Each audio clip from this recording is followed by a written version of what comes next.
So, you've landed in Seoul. Congratulations, you've just crossed continents, time zones, and maybe even a few realities. The air feels different here, charged with anticipation, possibility, and the faint scent of kimchi. You've just stepped out of a flying metal tube and into what feels like a time machine set to tomorrow, but with better Wi-Fi and a lot more neon. The city outside the airport glows with a promise: you're not in Kansas anymore. My first interaction wasn't with a person, but with a toilet. A porcelain throne with more buttons than a jet cockpit. It's intimidating yet oddly inviting, like it knows secrets about comfort you've never imagined. Heated seat, bidet, a jingle, 10 minutes of confusion and awe. There's a button for everything. Water pressure, seat warmth, even ambient sounds to mask your embarrassment. It's a spa day for your behind. This is South Korea's opening statement. Even our bathrooms are smarter than your smartphone. It's a gentle, high-tech flex, and you haven't even left the terminal yet. The airport train glides into the city with silent, punctual grace. No delays, no chaos, just efficiency. The doors open and close with a soft whoosh, as if the future itself is inviting you in. Back home, our trains are metal boxes that might show up, if they feel like it. Here, the trains are so clean and quiet, you almost feel guilty for wearing shoes. Here, a 1-minute delay is a national crisis. People glance at their watches, murmuring in disbelief as if the universe itself has glitched. I tried to pay for coffee with cash. The barista looked at me like I'd tried to barter with seashells. Paper money feels almost ancient here, a relic from a slower world. Everyone pays with their phone, watch, or maybe a chip in their hand. Transactions are seamless, almost invisible. Blink and you'll miss it. The city hums with relentless energy, making New York feel like a sleepy village. Neon signs flicker, music spills from every doorway, and the streets pulse with life at every hour. Internet speed? It's not just fast, it's physics-defying. You'll wonder if you accidentally plugged into the Matrix. Download a whole TV season in seconds. Loading bars are a myth here. Buffering? That's a bedtime story they tell in other countries. Arriving in Seoul is humbling. You thought you were modern? That's cute. Here, the future isn't coming. It's already here. And it's waiting for you to catch up. Welcome to the future. Try not to break anything. And remember, in Seoul, even the toilets are watching. Seoul is a city with a delightful personality disorder. 1 minute, you're in Gyeongbokgung Palace, surrounded by centuries-old architecture and history. Turn a corner and you're staring at a 50-story glass skyscraper with a boy band billboard. Ancient temples sit in the shadow of alien-looking corporate headquarters. It's not chaos, it's coexistence, like a grandparent and a hyperactive teen sharing an apartment. Wander Bukchon Hanok Village's quiet alleys, then step into Gangnam's designer stores and neon lights. The contrast is dizzying, but it works. In Seoul, history and future aren't rivals, they're roommates. The city wears both like favorite jackets, sometimes at the same time. It's a place that proves you don't have to choose between old and new. You cannot escape K-culture in South Korea. It's everywhere, and it's infectious. From the moment you step onto the streets, you're swept up in a current of energy that's impossible to resist. K-pop isn't just music, it's the city's pulse, blasting from every storefront and car. The beats follow you down alleys and across crosswalks, turning the city into one giant, ever-changing stage. By day 3, you'll have a favorite idol you didn't know existed. You'll find yourself humming along to songs you can't pronounce, swept up in the fandom's contagious excitement. Skincare here is a 10-step ritual, not a chore. Entire streets are lined with shops offering free samples. The air is thick with the scent of serums and sheet masks, and beauty is a shared obsession. You'll leave with a bag full of snail mucin, bee venom, and something called essence. Even if you never cared about skincare before, you'll be converted by the sheer enthusiasm and innovation. K-dramas shape reality. Cafes look like sets, couples wear matching outfits, and everyone debates plot twists like world events. The drama isn't just on screen, it's woven into daily life. The line between fiction and daily life is completely blurred. You'll catch yourself wondering if you've wandered onto a film set or if life here really is this cinematic.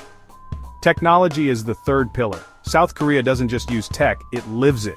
The city hums with innovation, from lightning-fast Wi-Fi to digital billboards that light up the night.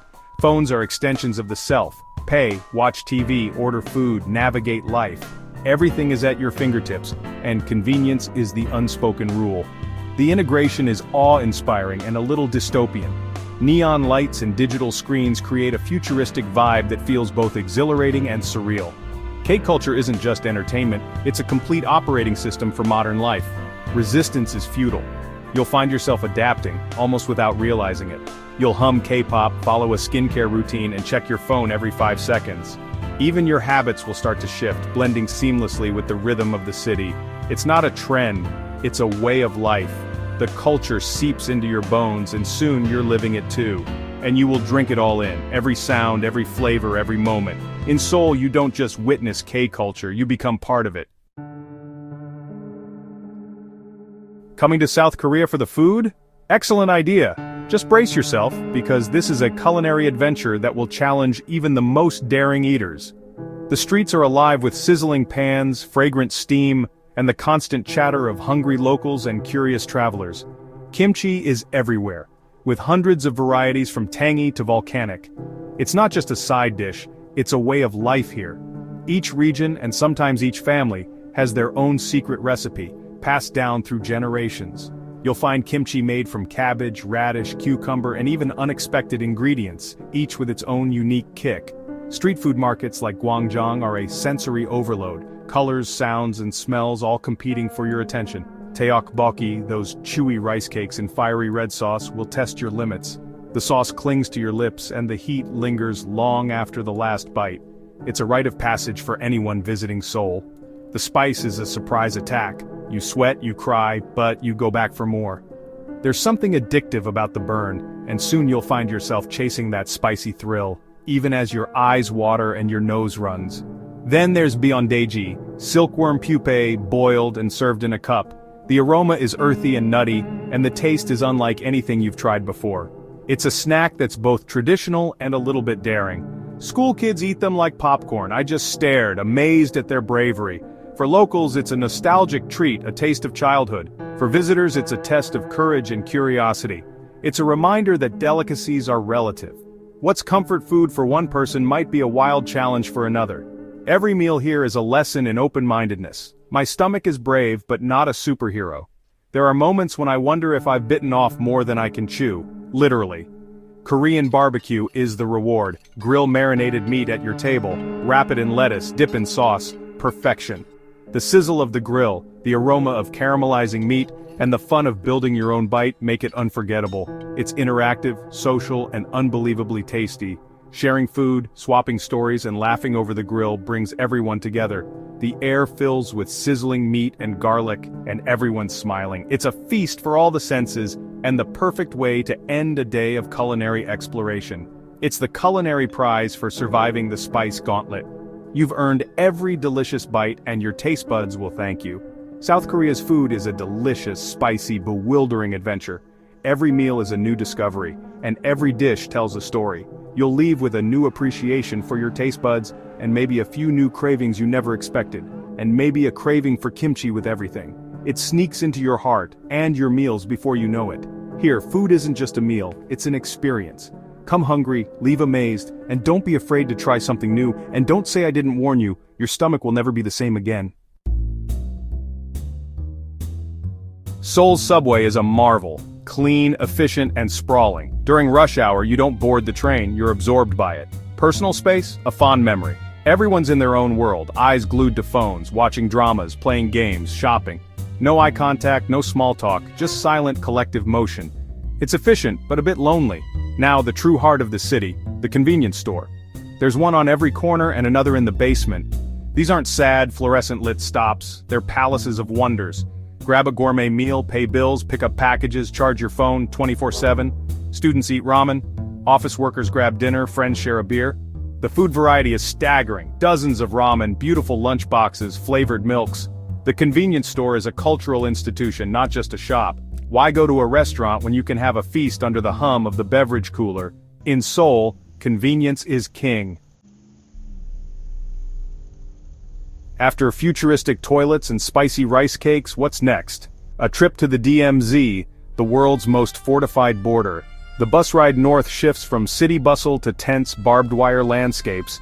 Our cheerful guide reminds us, don't wave at North Korean soldiers and stick with the group. There are landmines. You sign a waiver. If you get vaporized, it's your own fault for wanting a cool selfie. The bus is full of nervous, excited tourists, all about to ride the world's most geopolitically significant roller coaster. The experience is surreal, pain, division, and the threat of war packaged for tourists. There's a gift shop, of course. DMZ chocolate, t-shirts, even barbed wire souvenirs. It's a jarring commercialization of conflict. Welcome to the edge of oblivion. The gift shop is to your left. Inside the DMZ, the atmosphere shifts.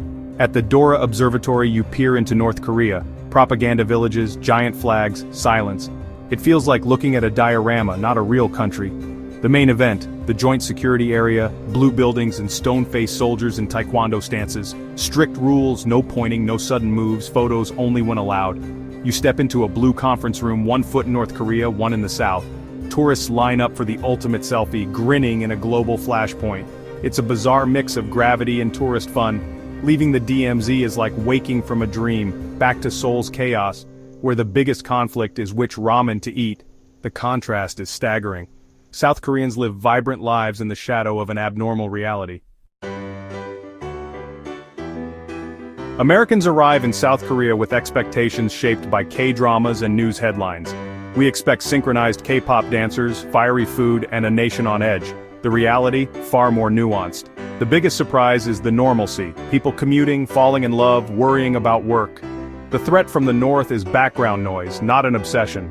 Social trust is high, people leave laptops on tables, public spaces are spotless. There's a sense of community and respect that feels different. South Korea isn't stuck in the past or defined by conflict. It's dynamic, trend-obsessed, and boldly individualistic. The real South Korea defies every cartoonish expectation, and that's what makes it fascinating. After palaces, pop music, and political tension, what's the verdict on South Korea? It's a beautiful contradiction. 1 foot in 5,000-year-old history, the other in the year 2050. Joyful pop culture thrives under the shadow of potential war. Tradition and hypermodernity, conformity and fierce individualism all coexist. South Korea doesn't just tolerate contradictions, it thrives on them. The country rebuilt from war into a global powerhouse. Resilience is its miracle. The no-big-deal attitude toward the North is strength, not apathy. South Korea is an education past and future, seriousness and absurdity all side by side. You arrive for K-culture quirks, leave with deep respect for its complexity. And yes, every other toilet will disappoint you forever. Fair trade.